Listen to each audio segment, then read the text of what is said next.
Hello, welcome back to my channel, Christian Faith and Fiction. My name's Lou. Today I want to share with you my November wrap-up.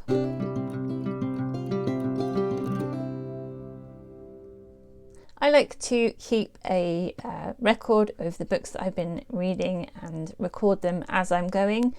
That's the way I do these things. That's because my memory is terrible, and if I wait till the end of a month to think about what the books were that I've read, I would just have nothing to say. So let's see how I got on this month. It's the 1st of November, and this month's TBR was going to be all about finishing books for me, and this weekend I actually finished 3 off of the list before we got to today. I think I finished 1 this morning. So I finished 2 of the Narnia books that I was reading, A Family Guide to Narnia by Christin Ditchfield, and this one is a good book actually. I recommend this one if you are looking at rereading through the Chronicles of Narnia, because every page or a couple of pages is about each chapter, and it goes into some Bible study that you can do for it. You can look up different verses to go with it. I think it's meant to be for families, I guess, as it's called a family guide. I didn't do in-depth study that you could have done with it, but it did give me some ideas of parallels with the Bible, which was really interesting and probably the most Bible-centered one of the books that I've been reading. Then I finished Finding God in the Land of Narnia by Bruner and Ware, and this one is more like it's less biblical, more of a spiritual reflections on the Narnia books.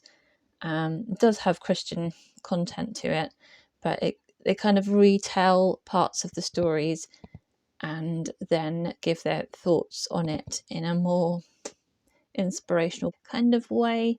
It was less to my taste, but there was some interesting stuff in it. So I would give this one, 8.5 out of 10, and this one I would give 7.5 out of 10.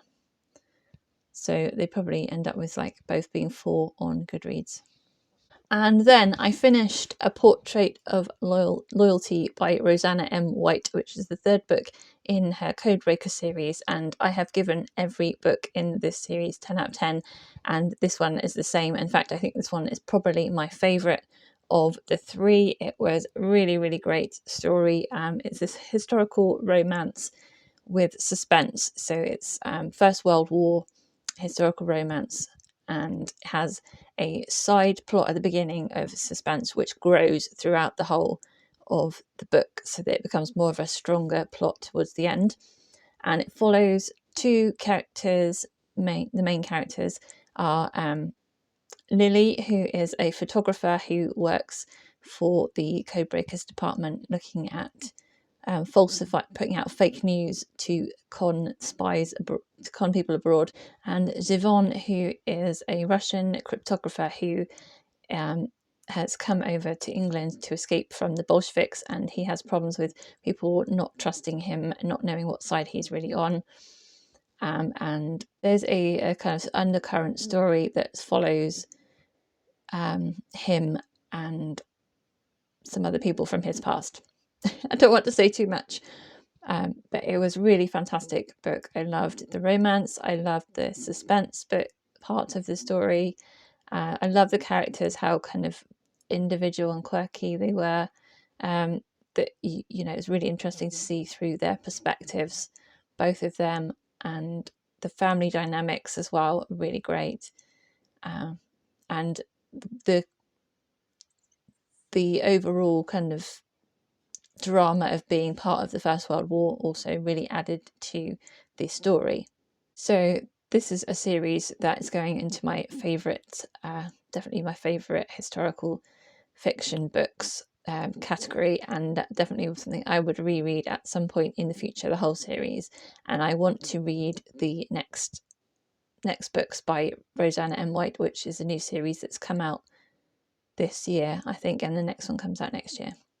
So definitely this was a fantastic read. It's the 8th of November. I finished this weekend listening to The Pursuit of God by A.W. Tozer. I found this one not quite so easy to get into in terms of style as the one I listened to last month, which was No Greater Love, which is a collection of his sermons.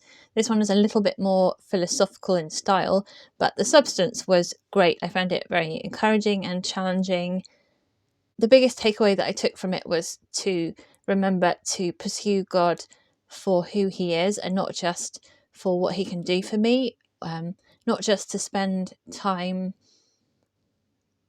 reading the Bible or praying about things, but to actually want to spend time in his presence because of who he is, wanting a relationship with him. He wants a relationship with me as a person, not just as a functional robot or whatever. So I gave this one 9 out of 10. I might look and see if there's any more of Tozer's audiobooks on Audible so I can have a listen. It's the 13th of November and I finished some more books, so I've been on a roll on finishing off books that I've been reading for a long time. I've finished the third Narnia book, non-fiction book that I've been reading, which is The Heart of the Chronicles of Narnia by Thomas Williams. And this one is, I started off trying to read it alongside the other books, but it's not really suitable for that because this is more of a theological book. He goes into different themes and Christian themes, theological themes, and then uses the Narnia stories as like metaphors or kind of illustrations to back up the points that he's making. So he's picked out, different themes that he's found in the books and then put them into this book, like a different chapter for each theme. And he jumps backwards and forwards between different books. So I would definitely advise reading this one after you've finished reading the Chronicles of Narnia. Don't try and read it alongside. It got very confusing. It was much better when I stopped and just read it at the end. So some of the themes that it goes into: Aslan is not a tame lion, so talking about God, talking about creation, temptation and evil, death, faith, prayer, knowing God's will and doing it, and heaven and things like that. So it was really good. Actually, really enjoyed it. It was definitely a different style to the other two that I've read, and yeah, I enjoyed it. I give this one 8.5 out of 10. And then I finished listening to Shadow by Kara Swanson, which is the second book to the duology of I think it's The Heirs of Neverland. The first book's Dust, so I can't explain much about what happens in the second book, but in the first book starts off with a girl called Claire who has unexplained dust on her skin and she doesn't know where it comes from, and also Peter Pan, who is running around London with Tiger Lily trying to escape from the Lost Boys. The first book starts off in London and in our world mostly. The second book expands much more on the fantasy elements and the fantasy world. I really enjoyed this one. I really enjoyed seeing the conclusion to the story and what happened to all the characters and what happened to Neverland and why things had gone so badly wrong in the story. It is a little darker than I was expecting it to be. Peter Pan is obviously a children's story, but this is definitely not suitable for children, I would say.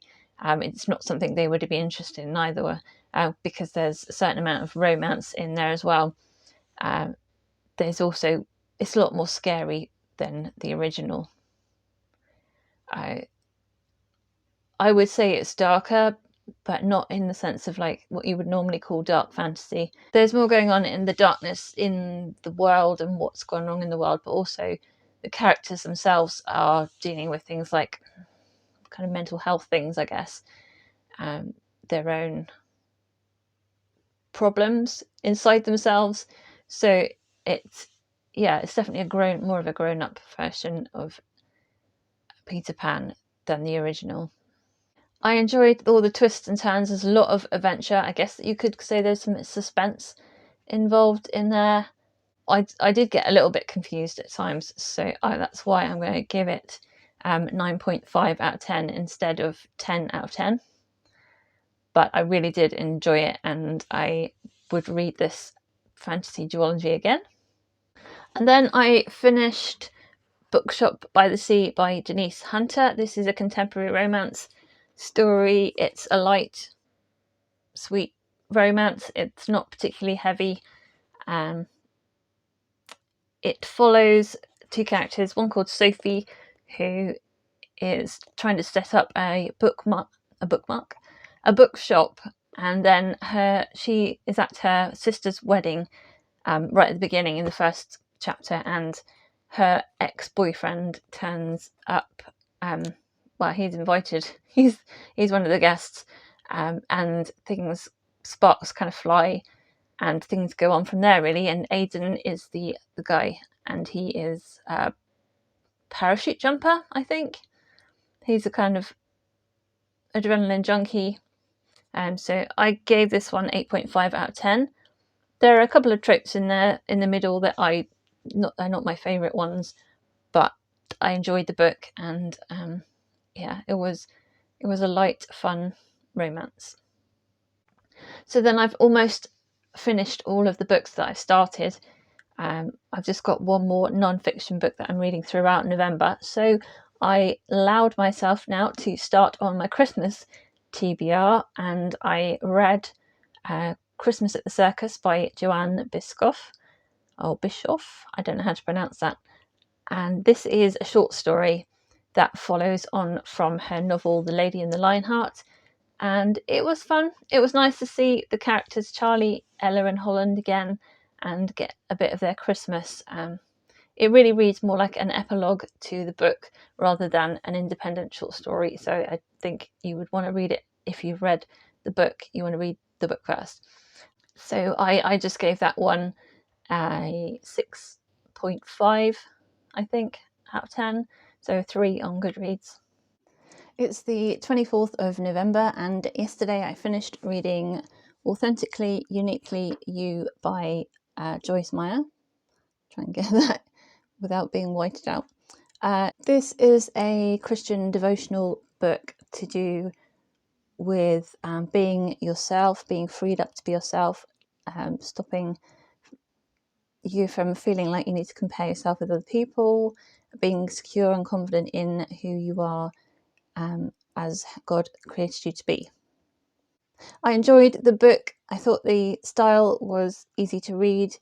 It was backed up well with Bible verses and scripture. I don't think there was anything particularly new to me in there, but there was a lot of good things that reminded me of things that I already knew, which was good and helpful. I think my biggest takeaway from the book would be the chapter called Enter God's Rest and Be Yourself, which was talking about how tiring it can be to be constantly comparing yourself to other people, trying to live up to other people's standards, trying to please other people, trying to be someone you're not called to be. And actually living in God's rest means that your soul is at rest, and that not just your body is resting, but your mind and your emotions are also resting as well. That spoke to me, and I will give this book a 9 out of 10. So those are all the books that I've read. I managed to finish quite a few. That's because I was reading several of them throughout the year and finished them up this month.